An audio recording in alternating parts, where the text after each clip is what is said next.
Y recuerde que en este mes estamos haciendo énfasis en cada sábado en una vida que crece juntamente con Cristo. Y decíamos en primer lugar que esa vida es una vida que está llamada a dar, ¿cierto? Pero también dijimos que era una vida que estaba bautizada en Cristo Jesús.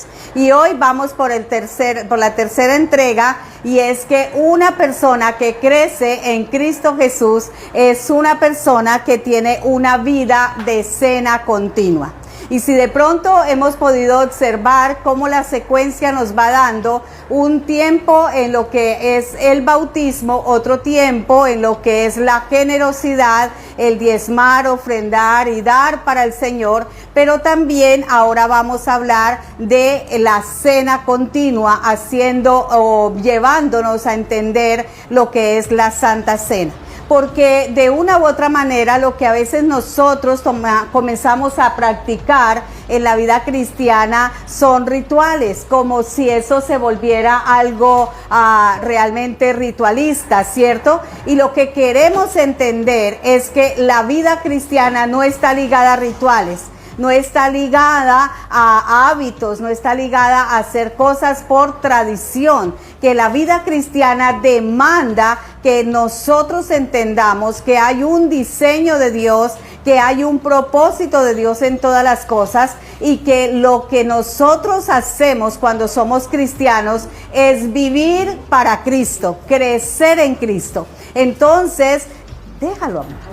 Que si tú y yo nos bautizamos es porque estamos creciendo en Cristo, pero entendemos la revelación de lo que significa bautizarnos. Y por eso estudiamos el capítulo 6 de Romanos, que si nosotros damos, no es porque nos están imponiendo un diezmo, una ofrenda, sino porque la vida en Cristo crece a través de la generosidad, ¿cierto? Y hoy vamos a ver que la vida en Cristo crece a través de una cena continua, una cena permanente.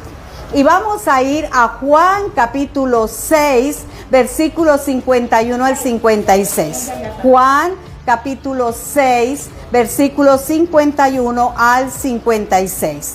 Y dice la palabra del Señor: yo soy el pan vivo que bajó del cielo. Si alguno come de este pan, vivirá para siempre. Este pan es mi carne que daré para que el mundo viva.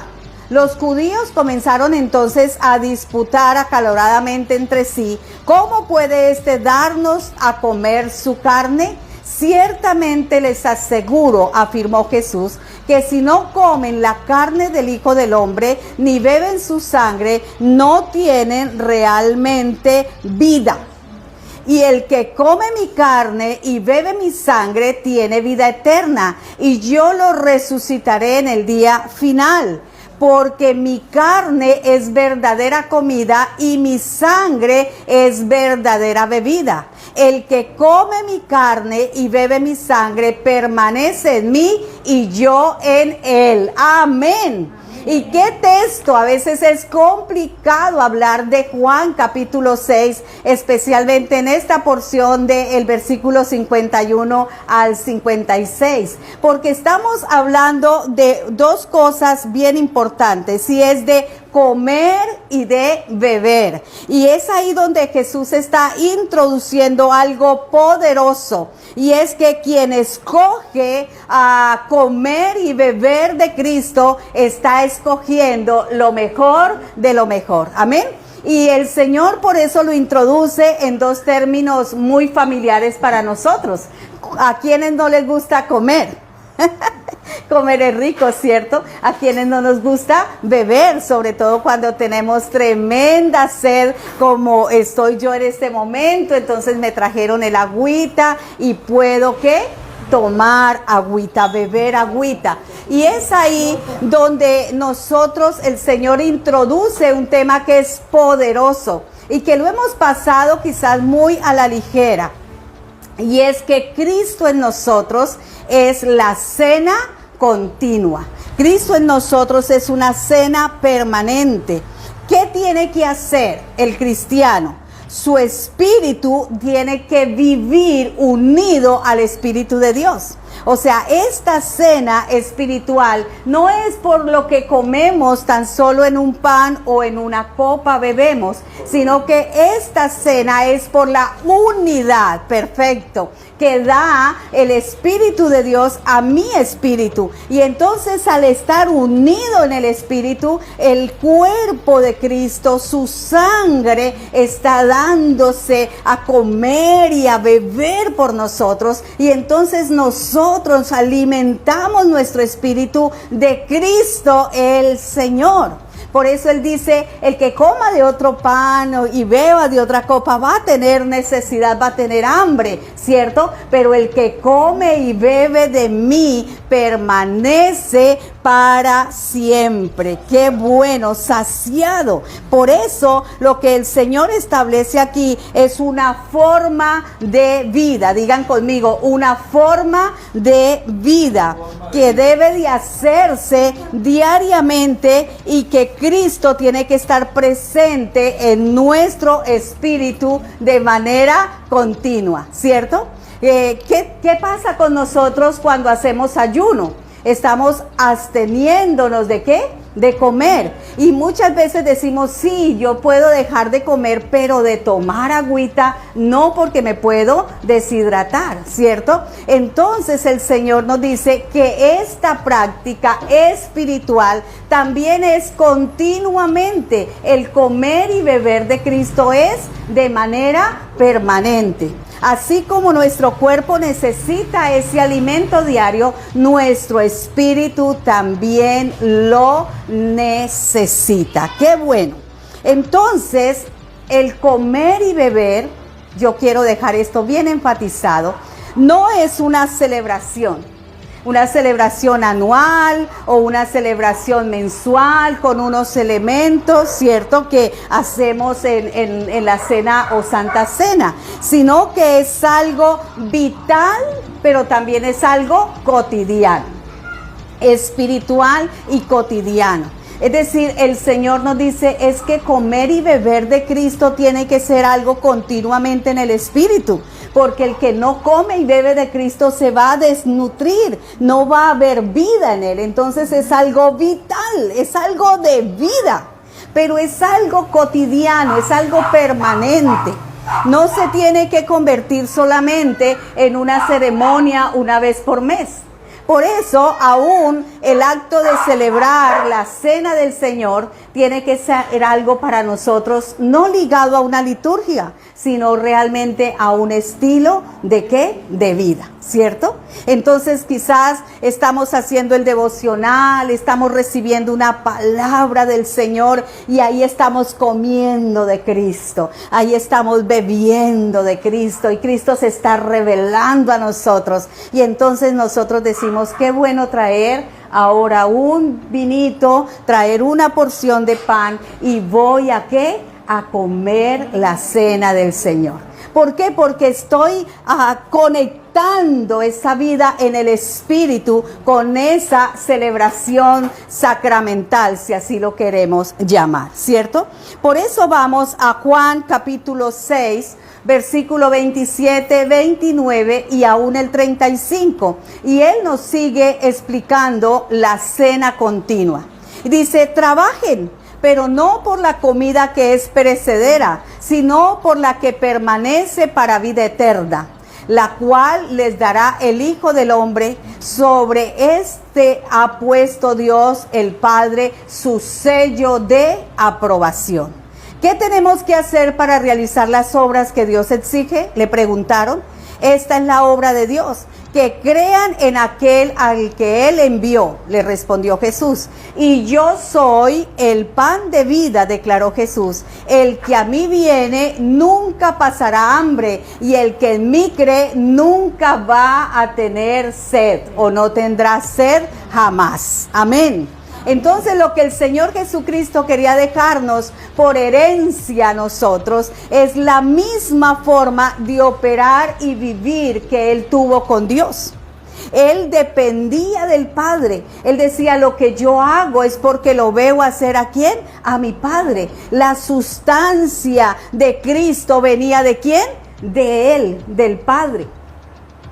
Entonces, si Cristo necesitaba comer y beber, tomar del Señor, ¿cuánto más nosotros, cierto? Y vamos a ver más adelante, porque es que en nosotros el cuerpo de Cristo está establecido, porque somos el cuerpo ¿de qué? De Cristo. Por lo tanto, este cuerpo de Cristo tiene que estar lleno ¿de quién?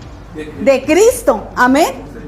Tenemos que comer y beber de Él para ser el cuerpo de Él. Por eso esto es una necesidad de nuestro espíritu, que participemos de su carne y participemos de su sangre. Amén.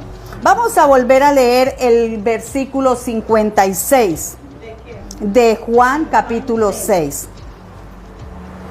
Y dice, el que come mi carne y bebe mi sangre, permanece en mí y yo en él. Entonces está hablando de una permanencia, ¿cierto? ¿Por qué? Porque ya lo decíamos, esa carne y esa sangre, Cristo en nosotros, es vida eterna.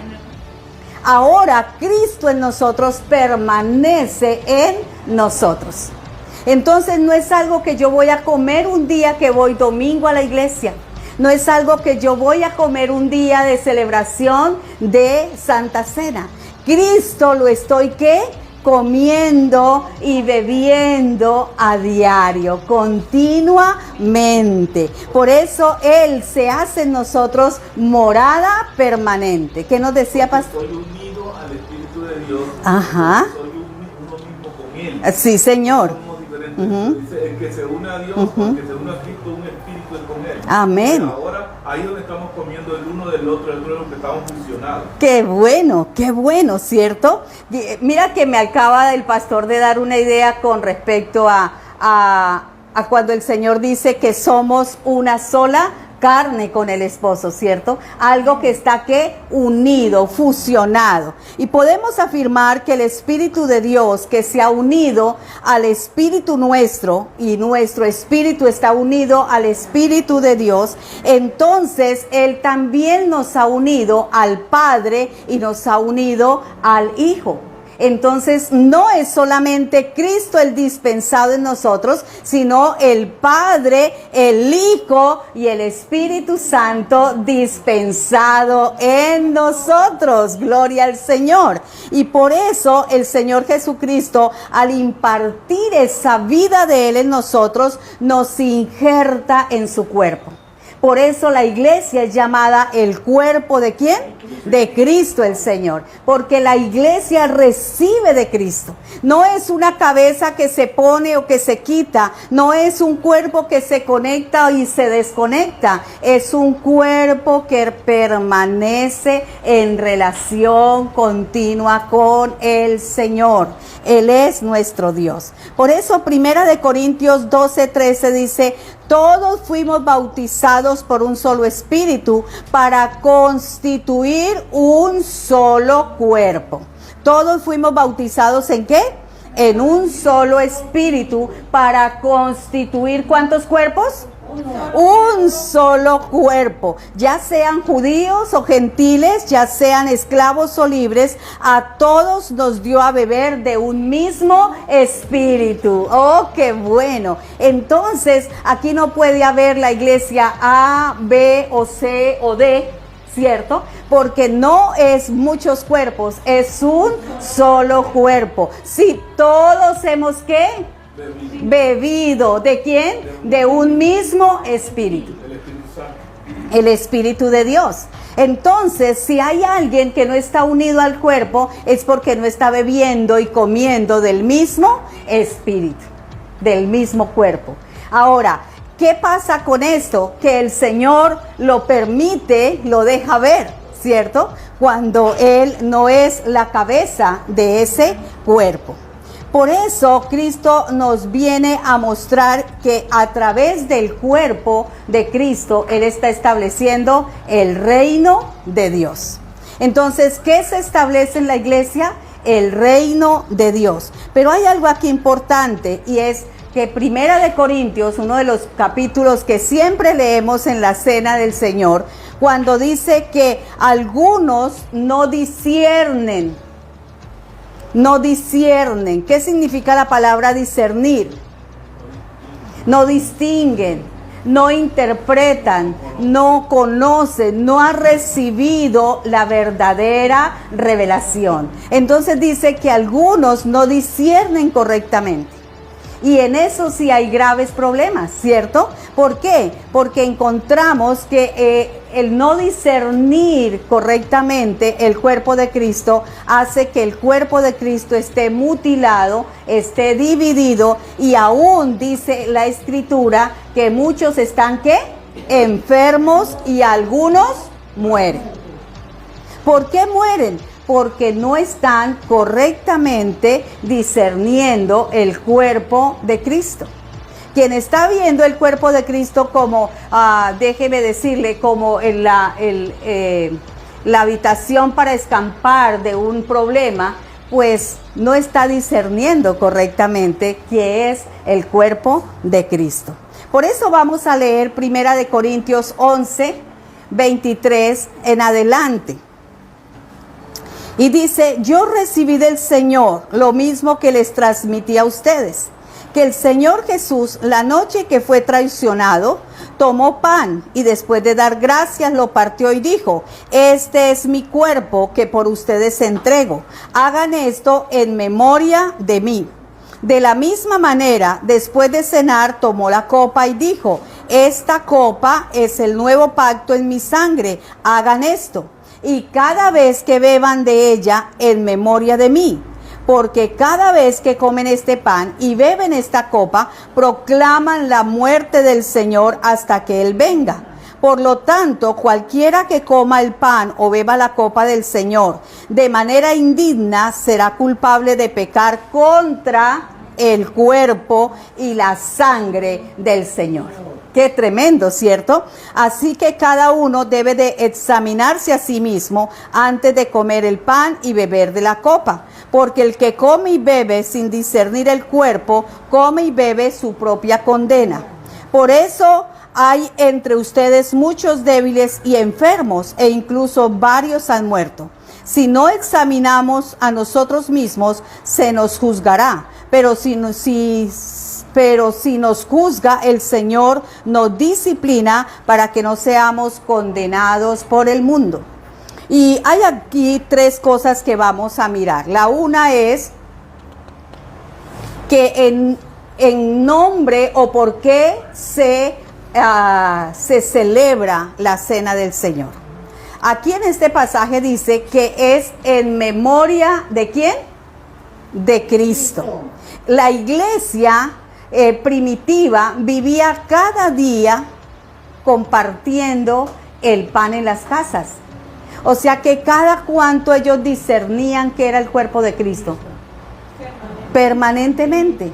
Y no era porque se sentaran a comer y a beber, era porque se sentaban a recordar, a discernir, a entender cuál fue el pecado que cometimos, cuál fue el sacrificio de Cristo, qué hizo Él por nosotros, cómo vivíamos nosotros en esos hechos pecaminosos, cómo estamos viviendo nosotros hoy. Hemos pasado a ser real sacerdocio, hemos pasado a ser una nación santa. Entonces ellos todo lo que hacían, lo hacían en memoria ¿de quién? De Cristo el Señor. Nosotros muchas veces comemos ese pan y bebemos esa copa y ni nos acordamos que ha hecho Cristo en la cruz. Por eso Él dice: la cena es permanente.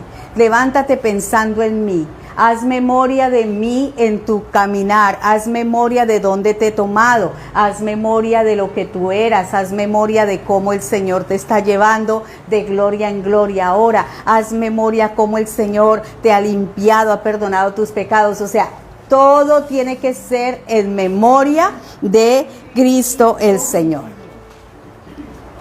Discernir el cuerpo de Cristo, entender la revelación del cuerpo de Cristo, es anunciar la muerte del Señor. porque dice que anunciar significa hablar de su muerte, pero también significa entenderla en nosotros. O sea, ¿qué fuera de nosotros si Cristo no hubiese muerto por nosotros? ¿Dónde estaríamos hoy? ¿Quién nos habría salvado de una condenación que tremenda, terrible? Entonces, cuando yo comprendo y hablo cómo mi pecado causó la muerte de Dios, del Hijo de Dios, y cómo esa muerte me redimió de la maldad, yo alabo, glorifico y como y bebo de Cristo. Amén. Porque como de su muerte, pero como de su resurrección. Y celebro todo lo que Él ha hecho por mí. Entonces necesitamos comer con el entendimiento. Porque muchas veces no hemos discernido la grandeza de la obra de lo que Cristo ha hecho por nosotros. Tenemos que tener un corazón, una mente que discierna el sacrificio de Cristo. ¿Qué significó para Cristo venir a salvarme? ¿Cuánto me amó? ¿Qué ha hecho Él por mi vida? Su muerte venció al que tenía el imperio de la muerte. Su muerte venció al imperio de Satanás. Y dice que triunfando sobre él, exhibiéndolo públicamente, venció al que tenía el imperio de la muerte. Entonces, hoy para nosotros no hay muerte. Hoy hay ¿qué? Vida, y vida eterna. Amén. Vida en Cristo, porque hemos comido de su carne y hemos bebido de su sangre. También nos indica que hay que discernir el cuerpo de Cristo. Y discernir el cuerpo de Cristo es valorar a la iglesia. Porque yo no puedo decir que yo como de Cristo y bebo de Cristo y estoy dándole duro al hermano.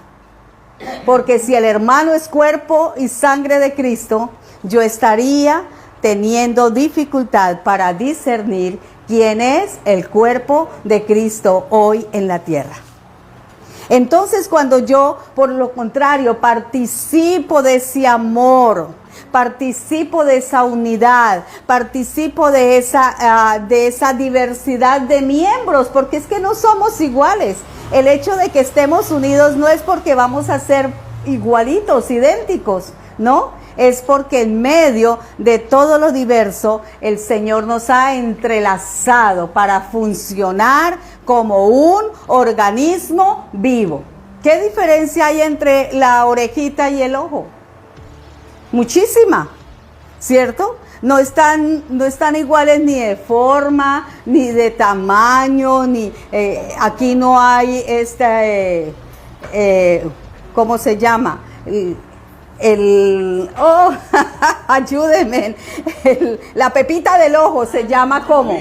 El iris, ¿cierto? No está en la oreja.